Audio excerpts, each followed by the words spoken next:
બનાસકાંઠા જિલ્લાના દિયોદર રેલવે ઓવરબ્રિજથી આદર circle ખીમણા highway વારંવાર અકસ્માતો સર્જાતા હોય છે, જેમાં થોડા દિવસ પહેલા આદર સર્કલ પાસે ડમ્પરના અડફેટે મહિલાનું કમકમાટી ભરી મોત નીપજ્યું હતું।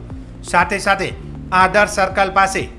જીઆરડી મહિલાનો પણ વાહન ચાલકે અકસ્માત સર્જ્યો હતો, જેને લઈને દિયોદર નવનિયુક્ત પીઆઈ દ્વારા વેપારીઓ અને લોકો સાથે બેઠક યોજી હતી, જેને લઈને તારીખ 19/9/2024ના બપોરે 12 કલાકથી સાંજે 5 વાગ્યા સુધી દિયોદર રેલવે ઓવરબ્રિજથી દિયોદર ખીમણા હાઈવે સર્કલ સુધીના દબાણો દૂર કરાયા। થોડા દિવસ પહેલા દિયોદરના નવનિયુક્ત પીઆઈ દ્વારા વેપારીઓ સાથે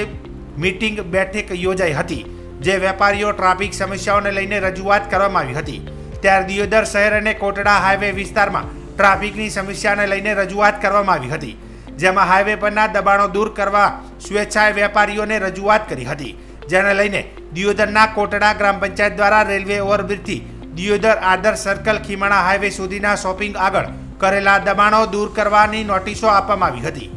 જેની વેપારીઓને લારી ગલ્લાવાળાઓ દ્વારા સ્વેચ્છાએ દબાણો દૂર ન કરાતા આખરે દિયોદરના કોટડા ગ્રામ પંચાયત દ્વારા દિયોદર પીઆઈ અને પોલીસ સ્ટાફને સાથે રાખી કોટડા ગ્રામ પંચાયતની હદ વિસ્તારમાં કરેલા દબાણો દૂર કરવાની કવાયત હાથ ધરવામાં આવી હતી। વેપારીઓ દ્વારા અને ગ્રામ પંચાયત કોટડા સહિત દિયોદર પોલીસ દ્વારા દબાણો દૂર કરવા તંત્ર કામે લાગી ગયું હતું, જેને લઈને વેપારીઓ દ્વારા દબાણો દૂર કરવા સહયોગ આપતા શાંતિપૂર્ણ માહોલમાં દબાણો દૂર કરાયા હતા।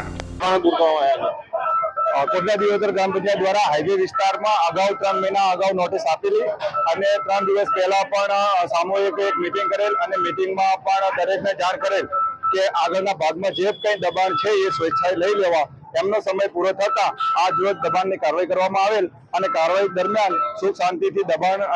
આગળના ભાગમાંથી હટાવેલ અને તમામ વેપારી લોકોએ સાથ સહયોગ આપેલ।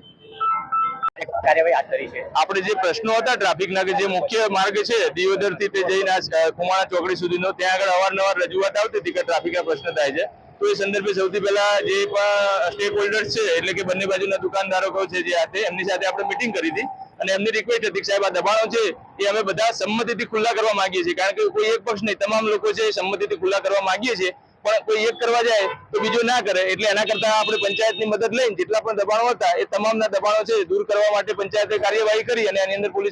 પોલીસ પ્રોટેક્શન આપીને એમને સહકાર આપ્યો છે અને એ બધાએ એમની મરજી મુજબ જે છે દબાણો છે એ સંમતિથી એમણે દૂર કરાવ્યા છે। વેપારીઓ સાથે પણ પરામર્શ કરી હતી, કોઈ બીજો કોઈ? હા, વેપારીઓ સાથે આપણે એક લોહાણા સમાજની વાડીમાં જયારે મિટિંગ થઈ હતી ત્યારે એમના જેટલા બી આગેવાનો હાજર રહી શક્યા હતા એમને હાજર રાખીને આપણે એમની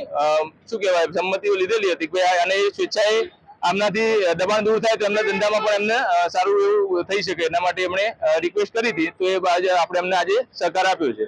મુખ્ય બજારમાં પણ આટલી જ સમસ્યા છે? ચોક્કસ, જે પ્રમાણે છે આપણે તમામના જે સરપંચ તલાટીશ્રીઓની મદદ લઈને જ્યાં પણ ક્રમ બાય ક્રમ આજે શરૂઆત જે મુખ્ય માર્ગ હતો તો મુખ્ય માર્ગનો પહેલો પ્રશ્ન હતો એટલે પ્રાયોરિટીના ધોરણે આપણે એના ત્યાં આગળ એક્શનમાં આવેલા છીએ અને હવે પછીથી જે પણ ધીમે ધીમે જે બી પ્રશ્નો હશે તો તમામનો સહકાર લઈને તમામને સગવડ ઊભી થાય અને ટ્રાફિકના નિયમો જળવાય એ રીતની આપણા પ્રયત્નો રહેશે। સાહેબ, દિયોદર તાલુકો છે, 2 પંચાયતો આવેલી છે,